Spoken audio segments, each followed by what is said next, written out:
Imagine living your life after 50 and feeling energized and excited about your future. Welcome to the Women in the Middle podcast, the podcast for women who are ready to figure out what they want and create the life they deserve. Here's your host and master certified life coach, Susie Rosenstein. Hey there, today's episode is all about gratitude for sharing your life with your dog. Let's go. Welcome back to the podcast Women in the Middle. I'm your host, Susie Rosenstein, your master certified coach, midlife mentor, and I am so glad to be here with you again for this week's episode, which is an Encore episode 376, originally recorded in fall 2024. Every once in a while, I decide to put out an episode again, one that I thought would be super helpful for you to hear again, or maybe for the first time. The other reason for Encore episodes is timing. Sometimes I repeat one because of what's going on at my end, perhaps a vacation or illness or schedule in general. This time, it's the long weekend situation. You may know I'm in Canada, and there are a bunch of long weekends with stat holidays that fall on Mondays. Super exciting, but not when you have Podcast Monday. That's why it's a problem for me, because I record podcasts on Monday. Everyone around here knows it's time to stop the presses. Podcast Monday means that you have to be quiet, no running water in the laundry room that's just on the other side of my office wall, and no commotion outside of my door with Nico the Noof. Also, I've been working on a new workshop that's keeping me busy. I'm putting on these workshops once a month, and you can check them out if you go to my website at www.susierosenstein.com and click on the free resources tab, and you'll see it listed there. This one is called She Deserves More. I bet you can relate to that.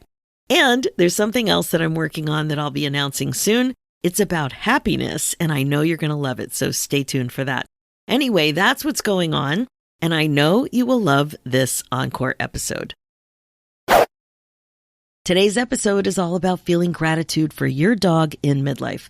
Dogs were always a part of my life, and I can't imagine my life without sharing it with a dog. I'll tell you a little bit about what it was like for me growing up. My very first pet was a dog named Charlie. He was a chocolate poodle. I was so young, like 2 or 3 when we got him. And then we moved to Texas, I guess when I was 4, and Charlie went to Grandma and Grandpa's in New Haven, Connecticut. I only have one memory from being with him, but there are pictures, and I do love the pictures. Like I love putting it all together, but I really don't remember much from when we lived with Charlie. And I definitely remember him growing up though, and I hear stories about him, or at least I did. And my grandma Ethel used to always get his toenails painted blue at the groomer. It was very special, and I have a clear memory of that. So as you can see, my doggy past goes way back. And when I was about 6 or 7, I got to name our new wiener dog, the dachshund. I picked the name Cindy, which was inspired by the Brady Bunch, of course. You may know, if you're a listener, how much I love the Brady Bunch. And about the same time, we got our first big dog, Mr. Jack, the St. Bernard. This experience shaped my life and made more of an impact on me than I realized for years. There's a little bit more to my personal doggy history. I hope this little romp takes you back to your own experiences way back when, too. And if cats are your thing, that's great. I totally understand, and I had my persnickety orange tabby Hundleby for 20 years myself. Much of what I'm sharing will be applicable to you as well. So back in the 70s, my family showed and bred St. Bernards. This phase was when I was probably 8 years old or so to 12, kinda. I think that was the phase. We did the dog show thing as a family. I even showed in the puppy class. I was the oldest of 5 kids, so I was old enough to show a dog. Now, a St. Bernard puppy is kind of big, but that's what I did. I learned how to do it, and I was so nervous, but I loved it. And I was so proud of myself, and I knew that my dad was proud of me too. My dad eventually became a dog show judge as well, and having 5 St. Bernards in the house and kennel, when I grew up, it just seemed kind of normal, but, it wasn't.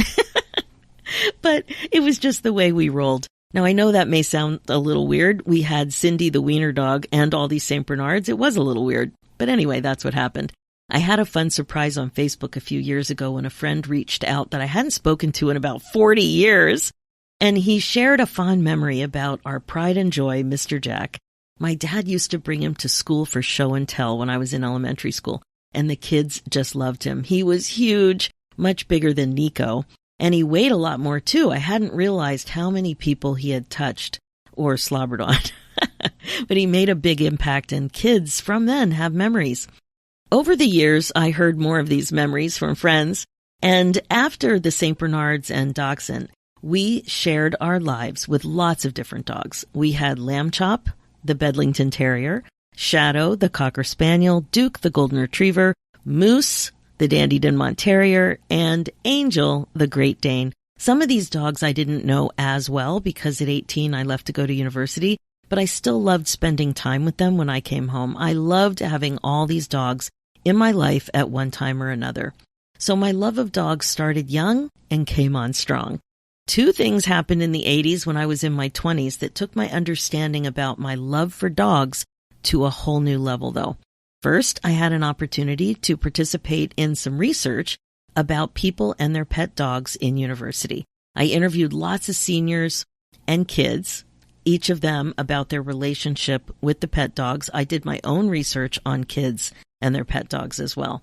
And at that time, I looked into all kinds of other stuff. Like when you're doing research on one thing for the paper and for your own learning, you need to figure out what else is going on and what's relevant. And that's when I first discovered interspecies communication, animal-assisted therapy, and pet bereavement. All that kind of stuff I learned at that time, too. I had no idea. I remember my glee when I discovered that there was research with dolphins, too, about how it could help people. And I loved it at a core level.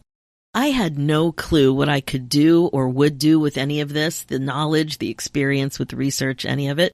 But I could feel how interested I was with all of it and excited about the potential of interspecies communication. Now, the second thing that happened in the 80s was related to videotapes. I live about 500 miles from my hometown where I grew up. My family shared somewhere around that time that they had recently gotten a bunch of old movies transferred onto videotape, and they couldn't wait for me to watch them. Now, I remember growing up looking at the pantry when you go in to get a can of soup or something, and on the very top shelf there was this box of old movies, the kind that look like the movies from cartoons. And maybe you too have these old movies, and maybe they have or have not yet been transferred onto videotape. But anyway, I remember it. My dad loved to take videos, and he was no longer alive by the 80s. He died in 1976. So I remember them really wanting to watch these movies with me, and I was a little nervous. I didn't want to watch them with other people, and I wasn't quite sure why. But I was a little apprehensive. I sensed I wanted the experience to be by myself. So then I finally went home. I avoided watching them for a few days with my mom or sisters, and then I came up with a plan. I waited until everyone went to bed, and then about 1 or 2 in the morning, I popped one in the VCR by myself. And I have to say, it was overwhelming. Several people in the movies were no longer alive, like my dad and 4 grandparents. And to see them on film, so animated and vibrant. Mind you, these old movies were set to music with the editing, with the transfer, with the transfer. So the real sound wasn't there. It was just this music. But when I was watching them, it didn't matter. The movies were so powerful and so emotional. Now, I don't know if you've had this experience to watch old movies with people you know in them who are no longer with you. It was really overwhelming. And then something surprised me. As I was sitting there in the middle of the night crying, the emotions just kept coming on stronger and stronger like a ton of bricks. It was the movie footage of the dogs. Mr. Jack and the other St. Bernards, Roxy, Heidi, Gambler, Fluffy, my little dachshund Cindy, lots of footage of them, especially Mr. Jack, Roxy, and Cindy. Those were the first dogs that we got at that time, and I had such strong memories about them and apparently emotions. I'll tell you, I just sobbed and sobbed. Now, I didn't really understand what was going on other than I was incredibly moved.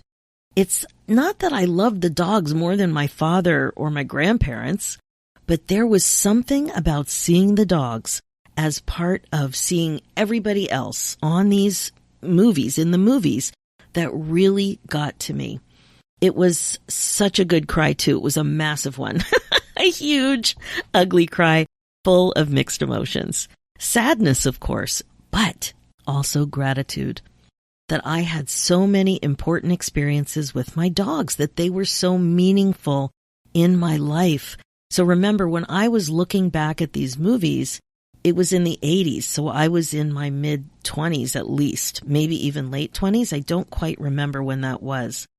And I was looking back on a time where I was quite young. I think the movie started at 6, 7 for sure. So I think they were that phase of life, 6, 7, 8, or 7, 8, 9, just that little slice of life. But what I was experiencing was just so much mixed emotion. So, like I said, I had sadness and I had gratitude. The dogs were the constant when my life got tough. They represented the good part of my childhood, the normal part of my childhood. And as I mentioned, for that, I'm unbelievably grateful. Now, I could go on, but it's only one episode in a podcast after all. I wanted to share all of this with you because when I look at my life and where there's been so much joy, I can't help but notice how important dogs have been to me always. So I'm wondering right now what's coming up for you. Are you thinking back to your childhood and a special relationship you had with your dog or a neighbor's dog? I just wonder if this is as meaningful to you as it is to me. I have a feeling it is. Now, you may know that there's substantial research about the importance of having companionship of a dog in your life. We're talking about physical, mental, and emotional health, social connections, routines, responsibility, empathy, and more. Basically, overall well-being can improve. Now, if you look at the show notes, I have done several episodes about your relationship with your dog, including with some specialists. So I have put those links in the show notes. So overall well-being is a thing, and it can actually improve with a relationship, with companionship of a dog. And then there's gratitude. It's one of those emotions that also has a lot of research associated with it, and it makes sense to understand it and incorporate more of it into your life. Expressing gratitude can be done with small things too, like saying thank you more, journaling about what you're grateful for, and slowing down to be more aware of opportunities to be grateful. Like for me, thinking about the air conditioner.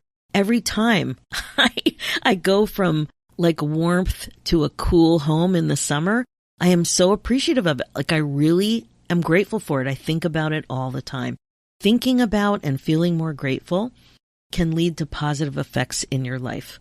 So if you have life with your dog and gratitude in general, both leading to positive effects in your life and improved overall well-being, I don't know, that's pretty good. I think it's worthy of a look. So my friend, let's combine the two. In honor of my dog Nico's 11th birthday, I'd like to challenge you to do something fun that's also good for you. I'm challenging you to be more grateful for the time you spend with your dogs. And if you don't have a dog, any pet will do. Really think about this. I know you love your dog. I know you have fun with your dog. But are you grateful for the time you're spending with your dog, for sharing your life with your dog? Do you feel like the routine chores are a nuisance? Are you annoyed about going for a W in bad weather? I don't want to say the word walk too loudly. Do you ignore your dog when you come home? What came up for you is I just asked you these simple questions. I wonder what you think you're doing well when it comes to your life with a dog and what you think the areas of improvement are in terms of your relationship with your dog. Here's a small, easy thing you can do to be more grateful for your life with your dog. Are you ready? Here it is. Be more present and less rushed with your interactions with your dog. That's it. You're probably familiar with the expression, be in the present moment, right? Well, ask yourself, what could it look like if you were more present with your dog? When you're on a walk, for example, what could that look like if you were more present? Maybe not talking on the phone or listening to a podcast. Maybe practicing some sit, stay, down commands. Perhaps stop and sit on a bench or on the curb and just pause and pet your dog. I don't know. What do you think? What ideas do you have? How could you be more present when you're spending time with your dog? So with these examples, you see that first you have to be aware that you want to be more present, and then you need to notice your urge to multitask and be busy. You might resist slowing down, and you might resist only doing one thing. So, my experience with the Midlife gals is that when we are doing anything, we like to focus on productivity and being efficient.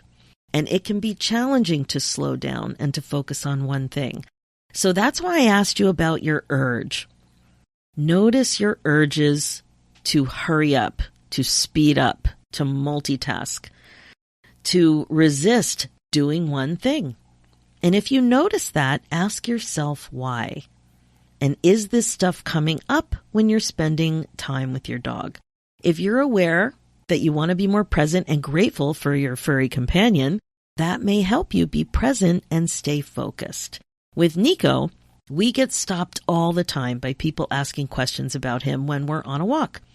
What does he weigh? What kind of dog is he? Does he shed? Those are pretty standard. How much does he eat? That's the other one. The answers are 135 pounds, Landseer Newfoundland. They are black and white, not all black Newfoundlands. And yes, he sheds a ton, and he's the messiest dog we've ever seen or known. He's a big mess. He makes a big mess, and that's just the way it is.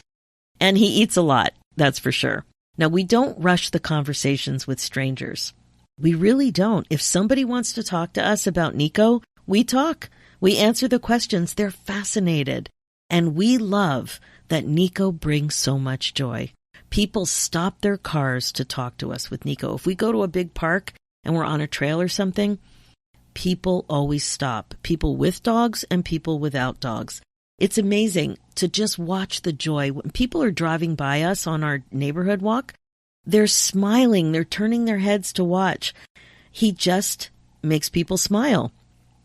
So I'm very aware of not rushing the conversations. We're letting Nico have the experience, we're letting the people have the experience, and we're just enjoying the overall experience that we're having with him. And we're very grateful for that. It's fun. Like, it's very social. And it's very much doing something special with Nico. And he is so excited about going for a walk. Oh my gosh. He loves it. He just loves getting out. So, here's another example. Think about what it might look like for you to be more present with daily chores, like feeding your dog. What could you do to be more present, more aware, and connected with your dog during this time? Now, you might be thinking, Susie, come on now. That's a little weird. Well, it's really just about slowing down. Do you think of feeding the dog as a nuisance, like a chore? Or do you think of it as an opportunity to nourish your pet? Do you rush or are you calm? Can you tweak anything here to be more in alignment with gratitude? It's funny, we've noticed that Nico prefers us to stay with him when he eats. So we do. And it's so cute and lovely. It's like permission to pause for a good cause. He just likes company. I bet you like company too. So one last example to think about. Cleaning up after your dog. Now this one might be a stretch, but just consider all of the ways you clean up after your dog and clean up for yourself because you have a dog, because you live with a dog, because you love a dog. The yard, the poop, the shedding, the drool. For those of us with Newfs and Saints and other goober flinging breeds, the drool is a thing. The dog toys, the dog beds, the car, the vacuuming, the mopping, etc., etc., etc. And what are you thinking? What are you thinking when you're doing these kinds of things? Are you annoyed? Are you present? Are you thinking of it as exercise? Are you grateful you have your dog in your life to clean up after? I mean, after all, we're talking about unconditional love on their side of the equation, right? There is so much to love. So I just want you to think about things more. Is there a way you can elevate your experience with your pet? Your communication, your connection, your pace, how much you're relaxed, the ability to relax together, like all those things. Like I said, there's just so much to love. Remember, today is Nico the Noof's birthday. Let's not forget, it is Nico's birthday. He's 11. Not a day goes by that I am not grateful for him. It was a dream of mine to have a big dog in my life again for decades. When I turned 50, I told my family my idea. We had just lost our sweet golden retriever at that time, and we had another golden before that, Yofi and Jasper, one after the other. They were a part of our family when the kids were small, right when they were born, actually, until high school, junior high school. And I figured a Newfoundland would be similar to the experience I had as a kid with the St. Bernards, but with more swimming. I also knew that Newfs were couch potatoes, and I was excited about that. With the older kids, I wanted to make sure that the dog was kind of chill. Now, Newfoundlands are rescue dogs. They are powerful swimmers. And so if you're curious about Newfoundland, you really got to look it up on YouTube, and you will be amazed at what you see. So sharing my life with Nico was a gift I gave myself and my family. I am also grateful I followed through on a personal desire, and having him in our family to love has meant so much to all of us. He's the gift that keeps on giving. I hope that this episode inspired you to feel even more gratitude for your life with your dog and enjoy the gift of sharing your lives together. Now, if you need some help with thinking more intentionally about gratitude, aging, making a midlife transition, a tweak, an adjustment, or a change yourself, and you want to understand how mindfulness can help you get out of your own way so that you're happier overall, I'm your gal. It's way more fun to do this work together. Okay, that's it for this episode. So if you are connecting with the show and are finally ready to make some changes to regret-proof your life, I want to invite you to apply for the Women in the Middle Academy. It's my transformational midlife group coaching program to help you learn how to allow yourself to be happier before you run out of time. Yep, you got to get clear about what's getting in your way so you can get on with the good stuff. That, my friend, that is your exciting life. This is serious business, and I can help you make sure that you don't have regrets. So let's talk about it. Go ahead and apply for your momentum call at www.womeninthemiddleacademy.com. Now, as you know, my focus as your midlife coach is to help you waste less time waiting for something amazing to happen in your life and more time doing what you want to do on purpose. And yes, sometimes I got to be blunt, because in midlife, we think a lot about wasting valuable time. It is happening. Time is flying, so get on with it. And that's what we talk about here in the podcast, and that's what is very common for us to talk about at our age. That's what being intentional is all about. So remember, you're the queen of your brain domain. I think it's a great way to be, and midlife transformation coaching is the fastest way to rediscover joy and purpose after 50. So if you'd like to see if working together is a good fit for you, either in the academy or privately, please reach out at www.talktosusie.com. Your future self will thank you. For show notes and links, go to www.susierosenstein.com and click on the podcast tab and look for episode 415. You're also going to see a link there for my other show, The Women in the Middle Entrepreneurs, which is all about the reality of running your business when you are a midlife gal. It's also on iTunes, Spotify, and all the places. Let's do this, ladies. It's time for you to put yourself first, one thought at a time. Thanks so much for listening, and I'll talk to you next week.